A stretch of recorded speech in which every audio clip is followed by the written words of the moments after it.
Maybe what do you believe? I told you my belief. I don't actually have a religious belief. I was loosely raised Christian, but probably if I had any belief, it would be Buddhist. Well, do you actually believe in God or not? No? Yourself? I don't ask myself that question anymore. So I believe in the beauty of humanity and the things we can do together, and that means a lot to me. So what about after you die? Do you believe there is a life after that? I do. You do? I do, but I believe that life comes from what we create while we're here, and that it lives on. No, I don't mean like the life that we create. Like an afterlife? Yeah, afterlife. Do you believe in an afterlife? I believe in an afterlife in the kind of Christian, Judeo-Christian. Okay. So from what? Like the Hindus have a concept of reincarnation. A good life on earth. The Hindus have a concept of reincarnation. There's a different afterlife. So if you say I believe in the afterlife, I want to know from your perception what this is. I didn't say I believed in it though. Oh, you didn't? No, I didn't. I think you did. I believe that we carry on, but through in a million ways the things that we do and how they influence those around us and people we don't even know. That's something I say to you today. You will reflect that in someone that you care about who's younger than you are, and many generations from now that will have an impact. Oh, I see in that way. So it's basically your legacy. It's not you. You see what I mean? It's your opinion. Well, it's not. I think it is me. For example, if you wrote a book and somebody gets influenced by that book becomes your legacy. But it's not your afterlife. I wouldn't call it your afterlife. I would. That's for me. That's the afterlife. Well, and if you want to call it like a legacy. She can call it what she wants. Well, my question was with regards to, for example, if you are dead and buried, yes, that body of yours now is not going to benefit anyone. But the words that you leave behind, yes, they can either benefit someone or they can also harm someone, depending on if you've written a bad book, maybe bad things. I don't know. Maybe to simplify a question, does your consciousness and self-awareness dissipates or disappear once you die? Or does it remain and continue? I don't know what will happen. I don't know.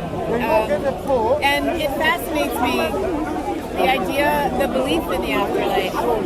I wish that belief were a part of me, because I think that it's wonderful. Like the idea that your consciousness as it exists here would be somewhere else, and that you and I would be able to have a conversation again 100 years from now. That's a beautiful thought, and that would comfort me. I don't believe that, but I do believe that things that I say and fundamental parts of me will be still here. But you and your self-awareness will end the moment you die. You become totally into oblivion and annihilation. You would not know anything any further. Once you die, every day more. That, to me, that makes every breath of air more precious. The fact that it will end. So you think that's the end of your life, basically? I mean, of your existence, existential identity. Again, those aren't my words. Like, I don't. I think it's a much broader belief for me. And in some ways, I'm envious of you for believing that there's some other existence that we have. Do you believe in justice? Sure. Sometimes justice is not served in your life, and people die without seeing the justice. Absolutely true.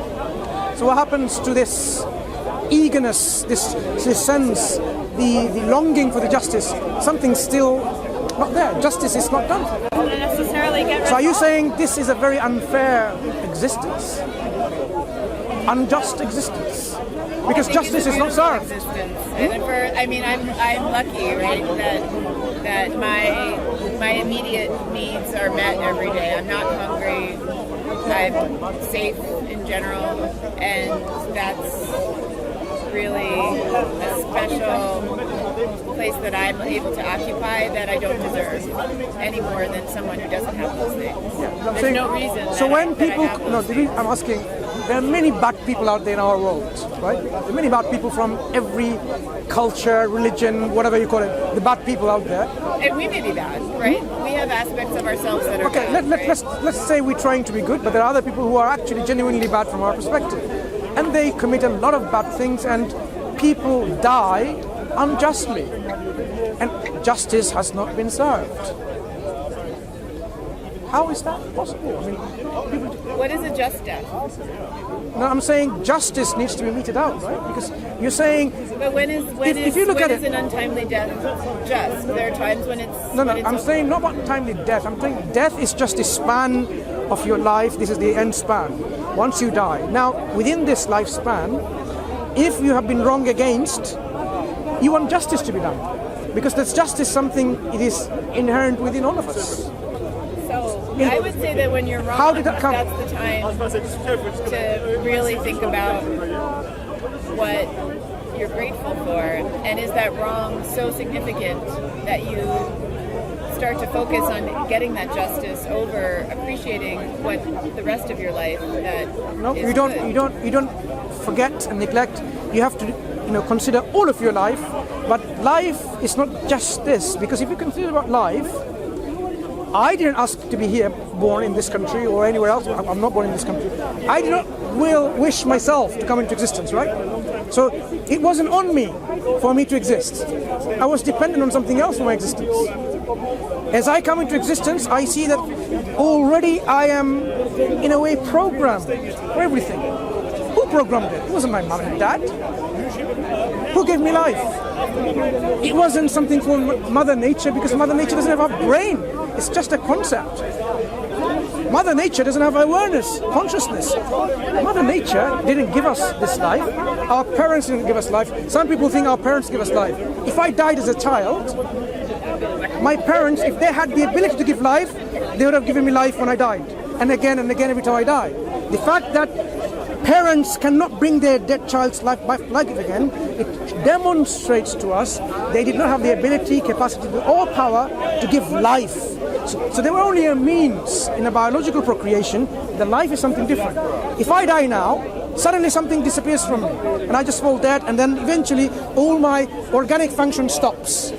Because I'm not able to breathe anymore, I'm not able to take in oxygen anymore, my brain will starve of oxygen, it will not be able to control my lungs and my heart and my kidneys.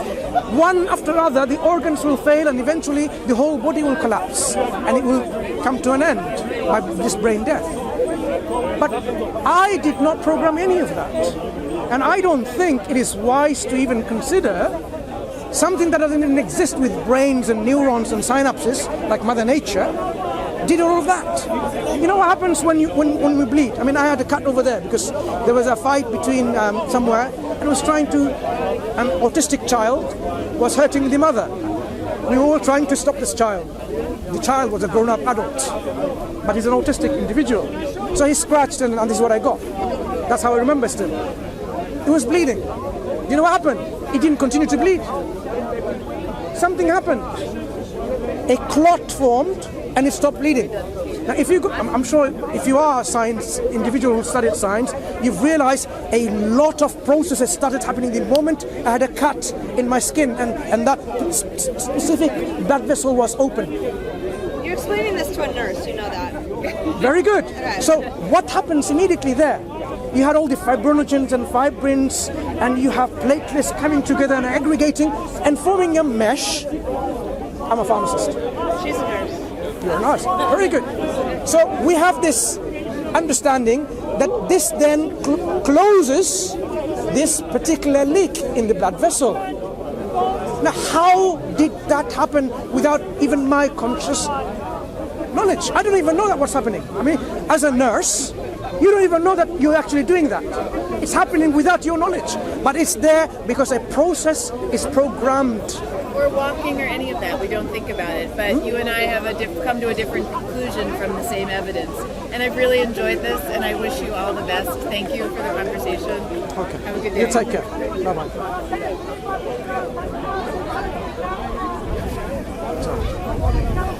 Hello?